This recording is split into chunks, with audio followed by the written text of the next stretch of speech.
All right.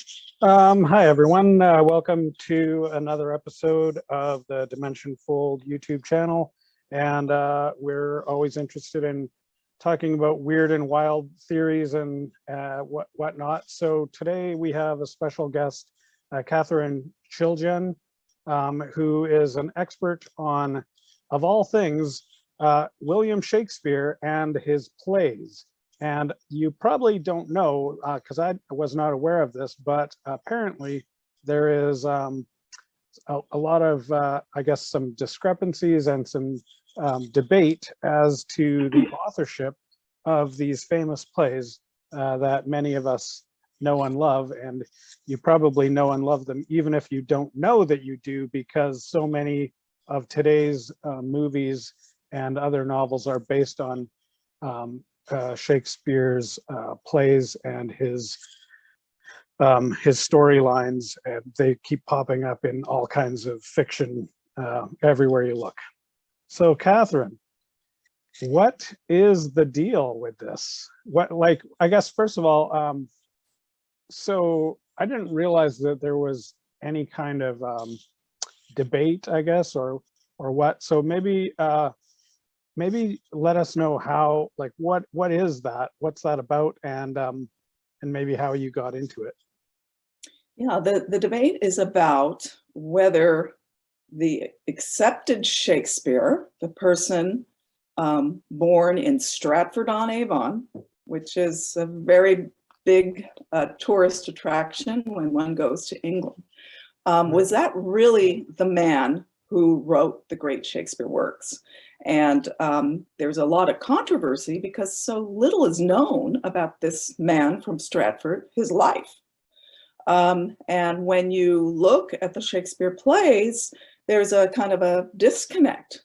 The Shakespeare plays give you a profile of someone who was had aristocratic knowledge and somebody who knew the law, somebody who was extremely well educated, somebody who traveled to Europe. The list goes on and on with the subjects, and unfortunately, we don't have any knowledge of the Stratford man, no documentary evidence how he acquired, if he was really the great author, how he acquired all this knowledge and experience. So back in the 1850s is when the controversy kind of really gained steam and books started to get published. The first one was by Delia Bacon, and she promoted like a group theory that there were several people writing under Shakespeare. And then it kind of moved on to Francis Bacon as being the great author.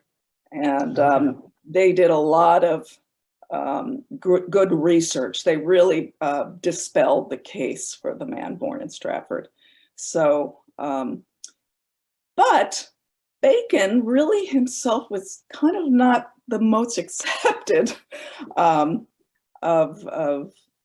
mean, most people just didn't quite grab on to the fact that he was the great author. I'd say for many reasons, he was not known as a playwright. He really didn't have a reason to keep his identity hidden. So, there's various reasons. Yeah. So I guess I figured that if somebody writes a play, and because Shakespeare was very famous in his own lifetime, correct? Yes, his works were. Like the plays were hugely popular. So yes, it's basically like at that point, if they had Oscar awards, he'd be winning all of them. And so whoever this man was had to have been quite well known and famous and extremely popular. His shows were selling out. So wouldn't there have been like newspaper flyers and things like that saying, announcing here's the new play by, wouldn't it have his name on it? In many cases, no. His plays were performed without people knowing who it was, but people in the literary world had an idea of who he was. Now, going back to your point, yes, the plays were extremely popular, famous, and he even wrote 2 extremely popular poems that people mostly don't know about today. The first one is Venus and Adonis, which is about the beautiful Adonis being seduced, trying to be seduced by the love goddess, right? So that went into many editions. And then the year after that, The Rape of Lucrece. So these were two very, very popular Shakespeare poems, as popular as, say, Romeo and Juliet back then. Okay. So, but because he's getting into romance, and maybe this is even a little bit erotica. I mean, some of his stuff is pretty racy, and his plays, the plays, are also very. I would say that there's an amazing mix of being aimed at both the intelligentsia and the common man, and so everyone would really jump on board with these things. Yes. Now, the problem was, as famous as these works were, nobody really knew about the author himself. Nobody claimed to have known him while he was alive. We don't have any manuscripts or letters, with him signing it, right? So it's kind of a big zero. We don't have any record of him attending university or school. It's kind of a blank, and you pile up all these blanks, and that kind of leads you to the idea that the name was a pen name. And then when you see how many of the printed editions of the works, not all of them, but about half, included a hyphen between Shake and Spear, which was an indication of a made-up name. And especially it was a noun and verb, spear shaking. Right. And when were those publications coming out? They were coming out in the 1590s, which is, the time that they think the Stratford man started his, theatrical career. Okay, so they were being published during the consecutively while the plays were popular. Yeah, they were performed, and then they were also printed. Not all of them. About 16 of the plays, and we believe he wrote around 40 or more. Only 16 were in print while he was supposedly alive. Okay, so these documents basically were saying, this is the play, this is the play that you guys know about, that you watched last weekend, and here you can buy a copy, and it's under possibly a pen name of Shakespeare. Yes, not all of them were. A lot of them were anonymous. They didn't put a name onto it. So, all of these kind of zeros, and nobody claimed to have known him while he was alive. That points to me to a pen name. And then when you look at the works, and with their kind of aristocratic point of view and the incredible knowledge involved, life experiences, knowledge of the queen and the court, and how kings and queens talk to each other, this means that somebody had that royal exposure.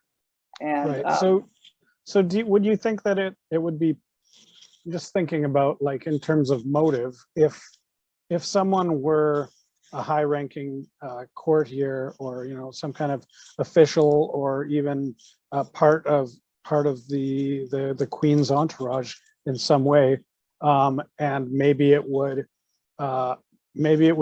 appear as unprofessional or unbecoming of such a person to be involved in this, almost it's too rock and roll or something. Would that be something that would be feasible? Yes, you hit it. In fact, if you were of the nobility back then, and you had a penchant for writing, creative writing, plays, poems, being involved in the theater, that was considered low class. It was déclassé. And it was also even considered frivolous. So, somebody with a title should be in helping the queen, Queen Elizabeth. You should be in her government, being a judge or being a counselor of some sort, or general. That's your true role. You shouldn't be dabbling in the theater and spending all your times writing plays. But the thing is that Queen Elizabeth loved plays. She loved the theater. She had many, many plays. And of course, she didn't go to any theater. She had a private theater in her palaces, and she would watch many plays. And in fact, if you look at the evidence of the records of the Queen's revels, we have some play titles that resemble Shakespeare plays. A good one is in 1577 called comedy. It was called His Errors, not Shakespeare, but sorry, History of Error. History of Error. Okay. Okay. And that corresponds to Shakespeare's play, A Comedy of Errors, right? Now, this is in 1577. The Stratford man was like 16 or so. I mean, he was, a teenager at that point. He was definitely not involved in the theater. So what does this mean? Yeah. What it means to me and to another person who has wrote a book, Ramon Jimenez, Shakespeare's apprenticeship plays, that he was writing very early in the 1560s, 1570s. And some of the plays he revamped. So A Comedy of Error could have been one of his early plays that later changed and then eventually went to the theater. So I think ultimately what it means is the great author was a playwright for royalty. Okay. It started there and it eventually went to the common stage. Yeah, because if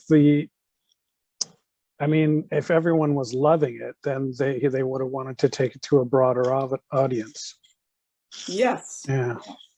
Okay, so it sounds like it's almost like as if they began using a pen name, and then at some point, like later on in history, somebody realized that there was a real guy with the same name and tried to put two and two together that not necessarily they didn't really necessarily fit. What is the first, like, when do we see that beginning to happen, where, like, what's the first time where this Stratford pops up? Well, that's an excellent point. Nobody connected the great author, Hamlet and Romeo and Juliet. Nobody made any association with Stratford or Stratford-on-Avon. Absolutely, there's zero. It first occurred in 1623 with a collection of Shakespeare plays, and we call that the First Folio. And this is I don't know if you can see, but this is the First Folio. Okay. Yeah. We all know that famous face, right? Right. So this was a big book with folio, large size pages, and it contained 36 Shakespeare plays. It was a tremendous event. We're talking 1623. Stratford man had been dead for at least 7 years at that point, for 7 years. And when was the last Shakespeare play? Like, when do we think the playwright actually died? The playwright, 1616 is what they believe, who was the Stratford man, right? And so 7 years had passed when this big book came out. And this was the very first image of Shakespeare. And it was incredible, 20 Shakespeare plays that had never been in print. So it really was a magnificent, wonderful event. And I'm so grateful to the people who published it, because otherwise we would only have about 16 Shakespeare plays. Right. So the publisher of that book had to have got those plays from the playwright. Well, we don't know where they got those plays because we don't have any Shakespeare play manuscripts. So a lot of Shakespeare, assuming those are the Shakespeare play manuscripts, right? Like, I mean, they seem to fit the body of work stylistically, lexiconographically. That's a big word. No, they're definitely Shakespeare plays, but we don't know where they got the texts. Did they get them from acting companies? I don't think they got them from the author's original because they're very imperfect. We have missing text, we have confused text, we have all sorts of problems with it. So somebody could have been digging around backstage of the Globe Theater and come across a bunch of documents, or who knows? Yeah, I think they may have just got them from many different places, and Yeah. Okay. maybe one incomplete version and another incomplete version. They put them together.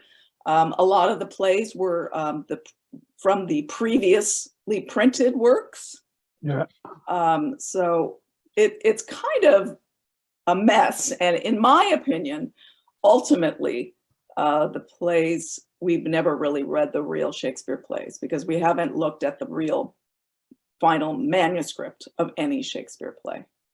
But anyway, beyond that, this book, this wonderful book, there's 16 pages of a preface. And there's a dedication letter, there's a letter to the reader, and there's poems and a list of the plays in the work and a list of actors. Okay. Well, in the poems, we have two different writers. One was an elegy to Shakespeare by the well-known poet-playwright Ben Jonson, and he wrote a wonderful elegy. And one of the lines was, "Sweet Swan of Avon."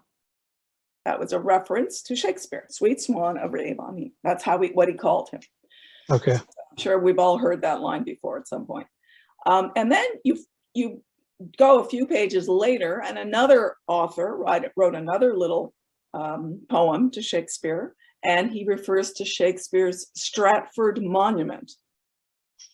Okay. So you put together Stratford Monument and Avon, and well, there is a town called Stratford-on-Avon. So Okay. even though that phrase is not in the book at all, people naturally came to that conclusion, because if you did go to Stratford-on-Avon in the church, there was a monument to a Shakespeare. So you put that all together, and posterity has never looked back, even though the Stratford man's children and grandchild, his neighbors, and the man himself never claimed to be an author. In fact, his daughters were illiterate, the Stratford man's daughters. Okay, so it's 1590 something. We've got this new book, and people are now talking about, oh, this guy's from Stratford-on-Avon, and he's only been dead for 10 years, something like that. So so people start going to Stratford-on-Avon already to look at this monument. Yes, and within a and what do couple they years. see? What do they see when they find this monument? Well, people go there for that reason, to see the monument. But and there were just a couple references of people writing it down that they went to Stratford-on-Avon, which was famous for the famous William Shakespeare. Okay. But somebody, a very respected antiquarian, he went to Stratford-on-Avon and he drew the monument to Shakespeare. Okay. Keep in mind that the inscription only says Shakespeare. It doesn't say William Shakespeare. So actually it's spelled, if you pronounce the way it's spelled, it's Shakespeare. Okay. There's no E after the K, like shake. It's spelled Shakespeare. All right. And actually, that's the way the Stratford man did have his name spelled in all sorts of documents that have survived. It's always a short A. Okay. S-H-A-X-P-E-R, S-H-A-C-K-S-P-E-R. So they're spelling it differently, pronouncing it differently from what we see on the folio. What about the picture, the image from the folio? Is there anything similar to that likeness? No, they're two different likenesses. But I was just going to say that William Dugdale, when he made his sketch in 1634, which was about 9 years after the folio came out, the big Shakespeare playbook, he drew a monument that differs what is today's monument of a man holding a pen and paper with an upturned mustache. That's today's version. This monument got changed because Dugdale recorded something completely different. It was a man with a full beard, long beard, no upturned mustache, right? And he isn't holding a pen and paper. He's holding a sack probably a wool sack, right? Okay. So So this Shakespeare guy was some kind of wool merchant. his father was. Okay. And it's very possible that the monument was originally to the father, and then it got mistaken as being to the son. Okay. So was it the monument? Is it like is it a tombstone? It's a monument on the wall, and it has an effigy of a man and an inscription underneath. His supposed grave is just a few feet away on the floor. That's the one that has the curse on it. Cursed be he who moves my bones, with no name on it. Just a curse. Oh, interesting. So this is in a cathedral or something then? In the Stratford-on-Avon Church, Holy Trinity Church. Okay. Is the name of it. Yes. So when you have this reference to Stratford Monument, okay, there is a Stratford monument in Stratford to a Shakespeare, but there was no indication at the time that this man was a writer. I wonder, is that normal to make such a fancy monument for a trader? Like if he was a wool merchant, would that be a typical thing to see? Yes. I mean, maybe he was a billionaire of his day or whatever. Yeah, they would do that. They would put the symbol of what the person was interested in, or what his life, career was. And we have several types of effigies like that. So I mean, it's similar today. If I was to walk into the cemetery and say, hey, look, I want you to make make me a statue. I've got the cash. They're not going to tell me, no, sorry, you're not famous enough, go away. They're going to take my cash. Right. So I imagine it's always been the same. Yeah, well, the Stratford man's father was, I believe, a bailiff or some sort of officer for the town of Stratford-on-Avon. So it would have been appropriate for him to have a monument. Okay. And on the monument, there's two columns on either side of the effigy of the man. And on Dugdale's drawing, there were leopard heads, like just the head of a leopard. Oh, yeah. And that was the symbol for the town of Stratford-on-Avon. So it was appropriate for him, if it was the Stratford man's father, it would have been appropriate for him since he was an officer of the town. Okay. So all of that kind of fits. Yeah. So pretty early on, only a few years after from what we can presume as to when the playwright passed away, we start to already have these inklings that something strange is happening. Yes. So then basically, let's jump. So basically nobody really said boo about it, and everyone accepted that claim for hundreds of years. Is that correct? Yeah, for the most part. For the most part, it became generally accepted from 1623 onwards. Okay. But in 1640, I mean, there were little points of dissent here and there. And 1640 was the most major one. It was a book of Shakespeare's poems came out. And they had that similar image of the man on the folio, right? The black and white image. But they changed it. They made it look more human-like. Okay. I don't know if you have looked at it closely, but the folio image is really strange.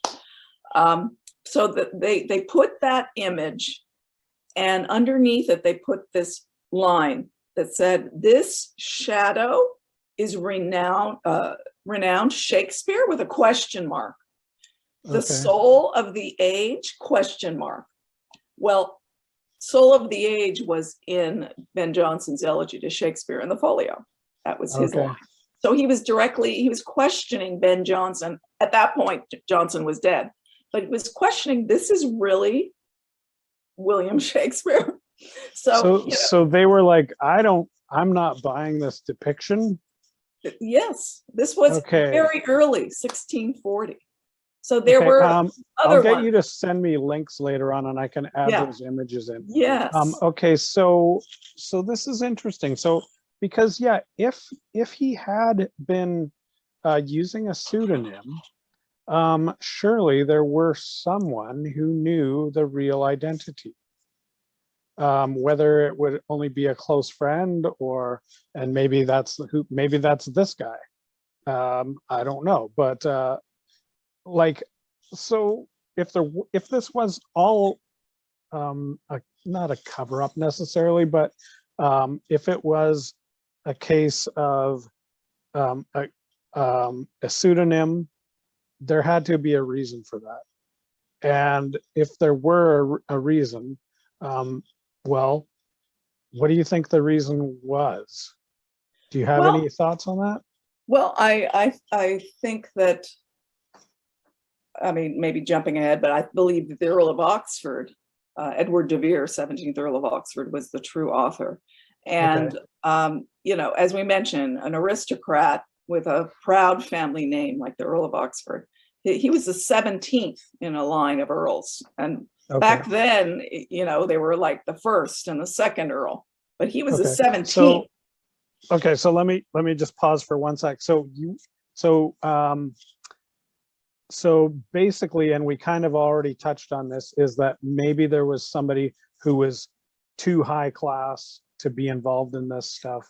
And you're proposing possibly this Earl, and you also alluded earlier to another proposal that that other people find, for whatever reason, they seem to like this other guy. So before we even decide on like who we're going to talk about, give us the options and why, I guess, why they're like, where they're coming from as to why this would be something that they would want to do.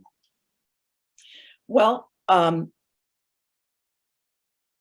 the Earl of, well, I mean, I really, it's about the Earl of Oxford. I mean, he put his life in his works, and he also knew important people at the court, and he would satirize them in some cases as characters.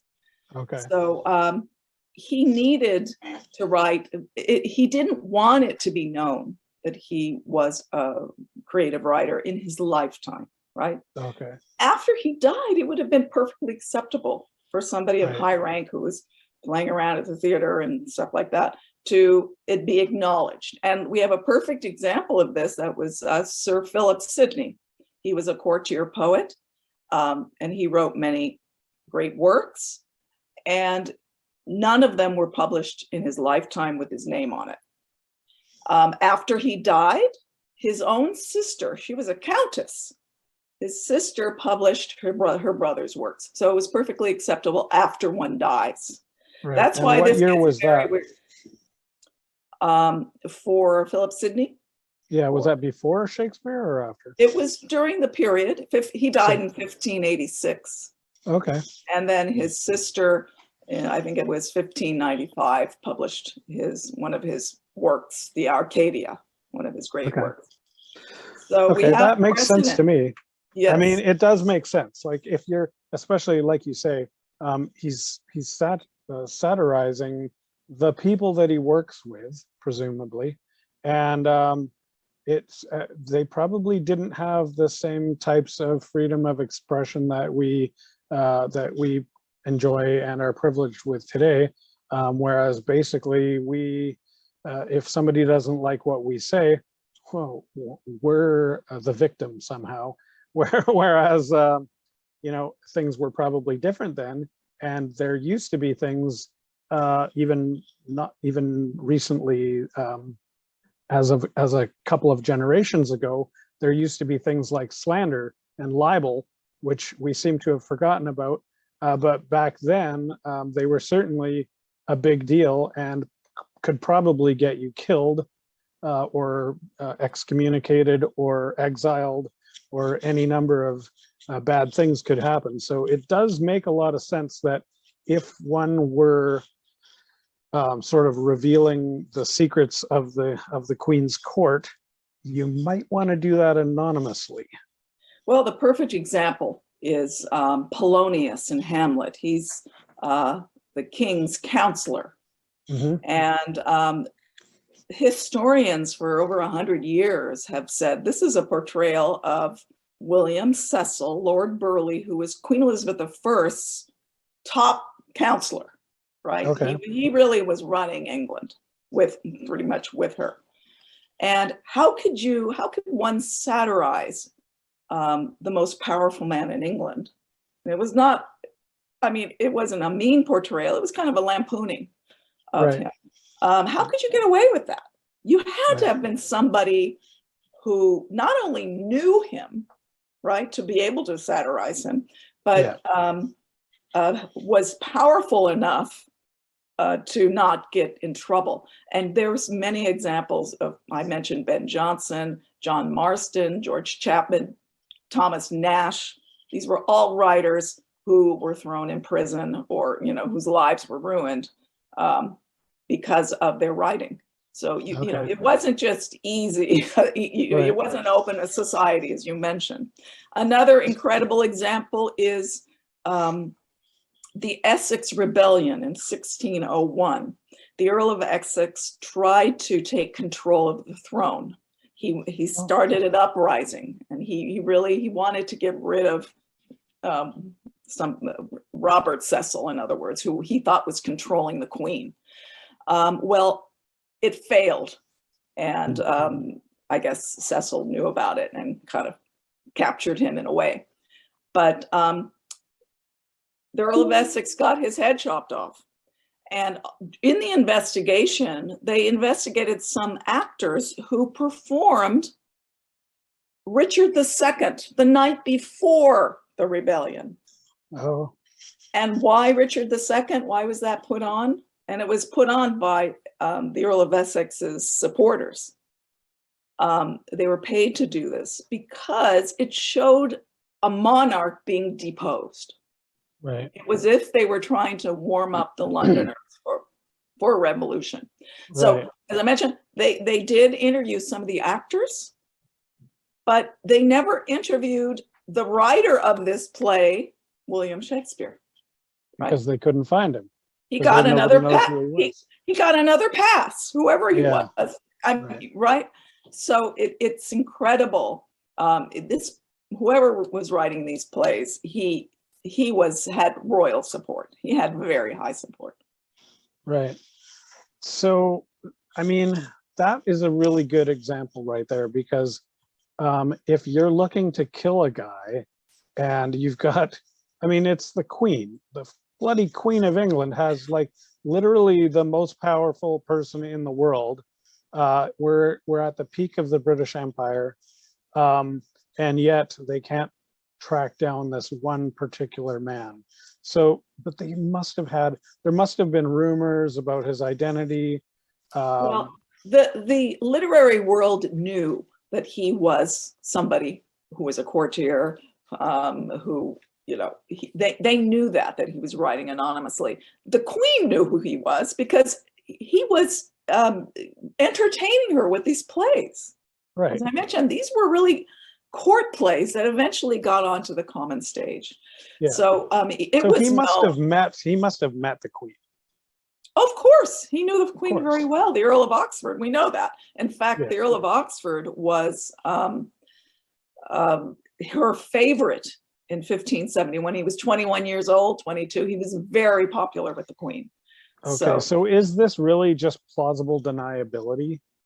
Does the Queen know damn well that it's him writing the plays, but since there's not a paper trail, there's an out so that she doesn't have to chop his head off?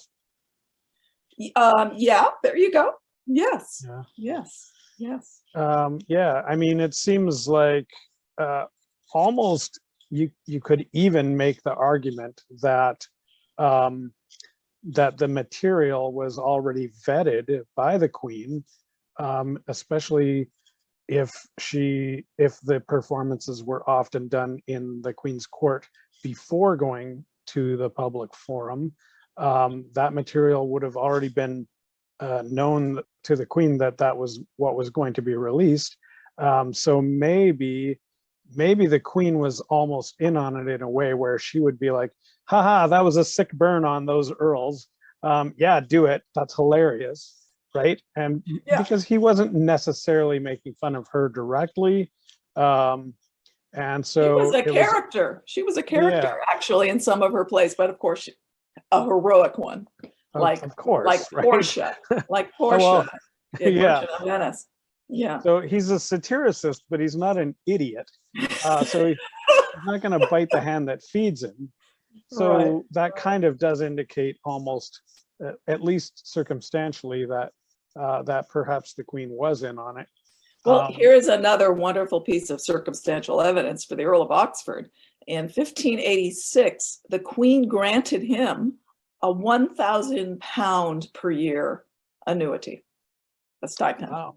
for no reason. There's no stated reason what it was. Now, back Okay. then, that was close to $1 million. That was quite a bit.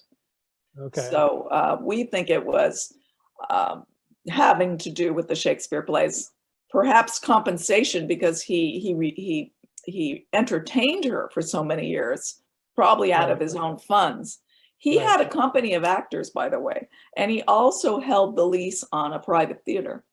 So he was deeply involved in the literary world. There's many dedications to the Earl of Oxford of various books, histories, translations, music. Oxford himself was known as an excellent musician. So he went to Cambridge when he was 8 years old. He got his bachelor's degree. He went to Oxford, got a master's degree. He went on to law school. From that point, he took a tour of Europe. He was supremely qualified to be the great author William Shakespeare. Let's talk about this tour of Europe. Yeah. Yeah, I actually, I'll admit I watched a video about this already. So, but they, yeah, like I heard some pretty interesting evidence, I suppose, in terms of the places that Oxford visited that coincide with the locations in the Shakespeare plays. Can you tell us a bit about that? Yes. Well, a wonderful author, Richard Roe, wrote a book called The Shakespeare Guide to Italy, and I really recommend your audience to take a look at it. Okay. And so he made it like almost a life study. He loved Italy, Richard Roe, and so he would go there, and he would, with the purpose of trying to find incidental information in the plays that would show that he actually visited these towns in Italy. Okay. And because how many plays have locations in Italy? Quite a few. Yeah. I think I don't know exactly, maybe 15. I mean, even 20. Some of them are even in the title, right? Like the Two Gentlemen of Verona. Merchant of Venice.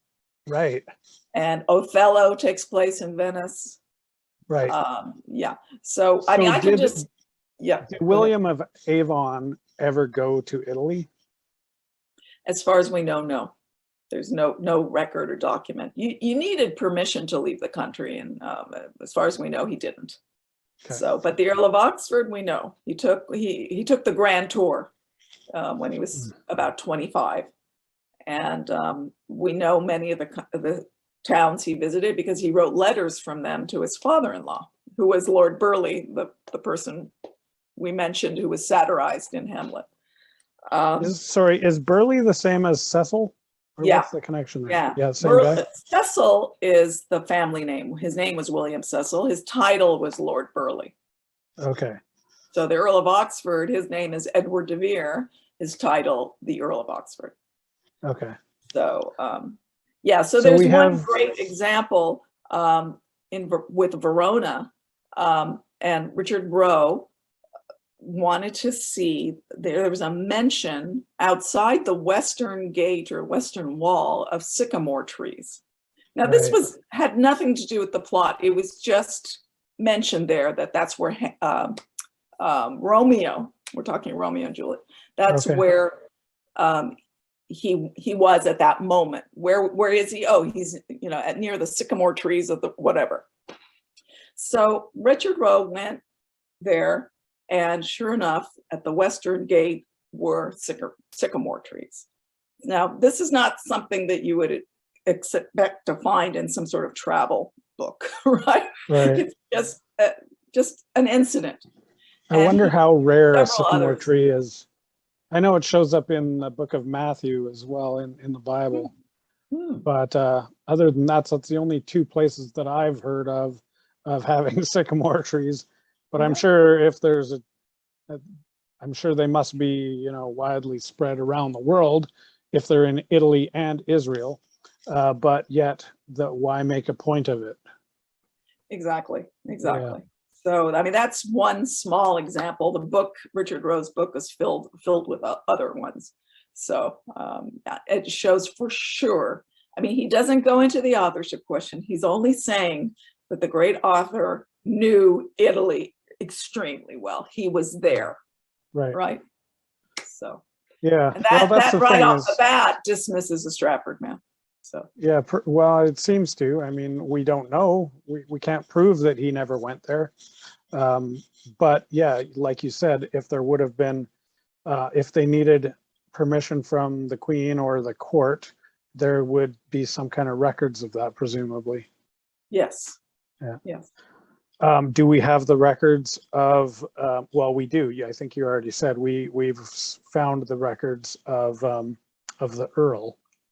His letters. He left behind many letters, and a few of them are from, you know, dated and location given in Italy. Do we have the record of his, I guess, passport or whatever, like when he got that permission to travel? Is well, that in the Queen, history? well, the Queen, we have surviving letters of the Queen that she wrote, Queen Elizabeth, recommending the Earl of Oxford, telling him, saying that he is, you know, a wonderful mannered individual, all these wonderful things about him, recommending him to the various kings or queens or dukes in Europe. Please accept, this is our cousin, the Earl of Oxford, and please treat him well. Okay. So that's her official license for sure. Okay. So Yeah. I guess what I would look for is, if you wanted absolute, almost bulletproof proof, what I would look for is to see if we could find the rest of that whole record. So whatever file system those documents came out of are probably going to be similar documents to other people, because he's not the only guy who went traveling, I'm sure. And then match them up to, okay, if we could figure out there were 50 people that the Queen recommended that go traveling, and then out of those, here are 5 that actually are literate enough to write, and here are down to 1 or 2 that have spent enough time in the court to know the personalities involved to be able to write about them. And I'm betting that Venn diagram is going to get very small. Yes. I wonder if anyone will ever be able to or have the time and resources to look through those documents. That's going to be a long, boring job. But yeah, makes you wonder. Okay, so I guess to me, the real interesting part about all this is that it's a bit of a parallel to some of the other topics that I generally get into, which are a lot more out there, in terms of I'm not usually focusing on who wrote a certain thing, but sort of I am, because I do a lot of investigation on historical documents. Well, not so much historical, prehistorical, I suppose, in terms of what we now consider mythology or religious documents. So I'm looking into the Sumerian mythologies and the texts of the Bible, and what's canonical, what is not. So it is interesting that a lot of times the question of authorship arises there, especially in the so-called apocryphal gospels, where you have the Gospel of Thomas and the Gospel of Judith and things like this. But even in the accepted gospels, where we all kind of say, oh yeah, sure, Matthew, Mark, Luke, and John, those are four of the disciples, and we know who they were and they wrote them, but it's not cut and dry. And so I think a lot of times we get into these, we put ourselves into these positions where we just start believing something because somebody said it, and not really questioning a lot of that. And so to me, that is what makes this story very fascinating, is that we've just swallowed this story that possibly has zero basis. There doesn't appear to be really any evidence tying the plays to this man from Stratford, and yet everyone is going along with it.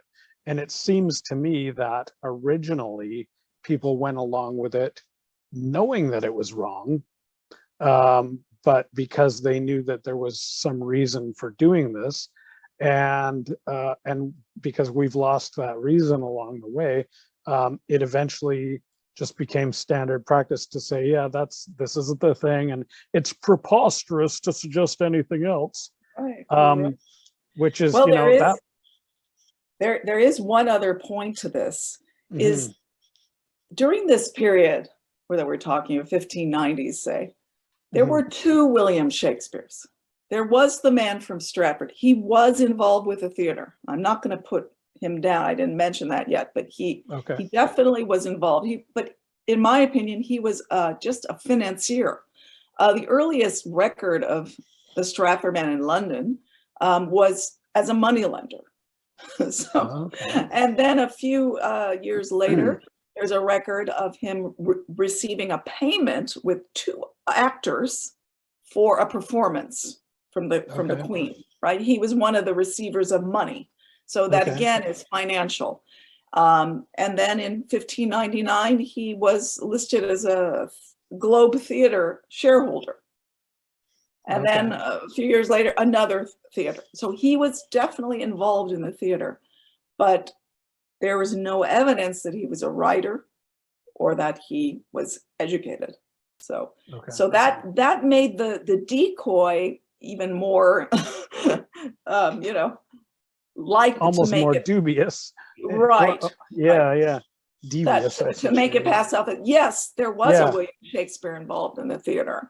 Yeah, he's from Stratford on Avon. Yeah, so I guess he was the writer, right? You know, it's kind of what would make, for those who kind of were in the in the theater, they would probably have known of him. But the other William Shakespeare was a pseudonym, right? Right. So the two were, I believe, as I mentioned in the folio, they were purposely confused. And I think that ultimately it was political. They wanted to decontextualize some of the Shakespeare plays that are maybe a little more explosive, and especially Shakespeare's sonnets, which were the great author's personal ruminations about, you know, his life, his loves, you know, like that. And he talks about something that could have involved the succession if you read it a certain way. So I think that all these elements conspired together to take out the Earl of Oxford, who should have gotten credit after his death. It would have been perfectly acceptable, but he purposely was not. They allowed the pen name to keep going. And they didn't just put a pen name, they put this face of a man, which is not the Earl of Oxford, and we don't even know what it's based on. We have portraits of the Earl of Oxford. He does not look like that. So by putting that fake face, now we're saying this is some other man who was associated with Avon and Stratford. So that's where it becomes a hoax. And hey, it's been a long time now. It's time to, you know, accept that that's exactly what it was. Yeah. Well, that's very fascinating. So you just briefly mentioned there something about the succession. Can you go into that a little bit more detailed? Well, you can, if you read Shakespeare's sonnets, he loves two people intensely. One is this beautiful young man, and the other is this dark lady, right? And by the way, the Earl of Oxford was definitely involved with a dark lady, Anne Vavasor. She was his mistress, and he had an illegitimate child by her. So he, again, he qualifies as being the author of the sonnets. This beautiful young man, there's royal imagery attached to him in some of the sonnets. And he is lauding him. He's lauding him as if he was his superior. Now, many people believe that the young man was the Earl of Southampton. It's almost pretty much accepted that that's who he was describing. Okay. And okay, if it's the point of view of the Earl of Oxford, he was the 17th Earl. He was higher, not only in age, but in rank than the Earl of Southampton. So it could be that he thought that, or the Earl of Southampton was actually the child of Queen Elizabeth. So I'm not saying there's proof of this. I'm just saying that the writer of the sonnets thought this. You can read it that way.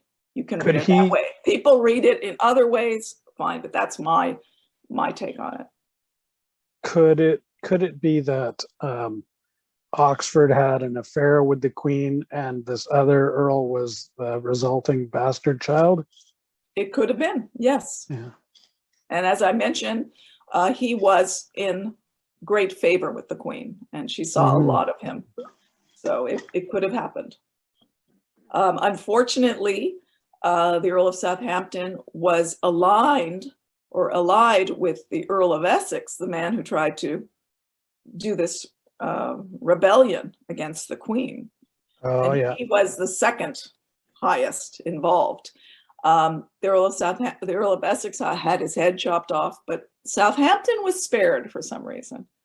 So, yeah. For blood reasons, possibly. Well, yeah. There is no historical explanation as to why that happened.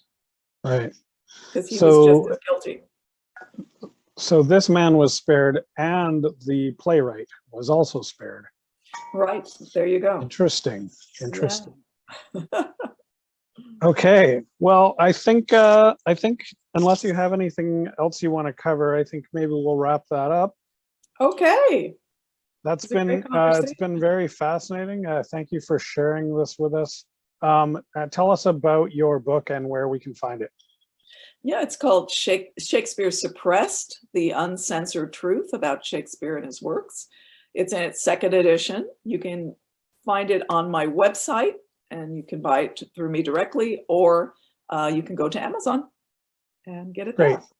That's awesome. And I'll put a link below here. Thank you very much, Catherine. Right. It's been a wonderful chat. Thanks a lot. Hey, thanks for watching. I hope you enjoyed this fascinating conversation as much as I did. If you want to check out Catherine's material and her book, there's links below to her website and a direct link for buying her book on Amazon. Go check it out. Yeah, thanks for joining us. As always, it's been a pleasure. Don't forget to like and subscribe, and we will see you next time. Please visit our sponsor, neandertees.com, fashion for the discriminating Neanderthal.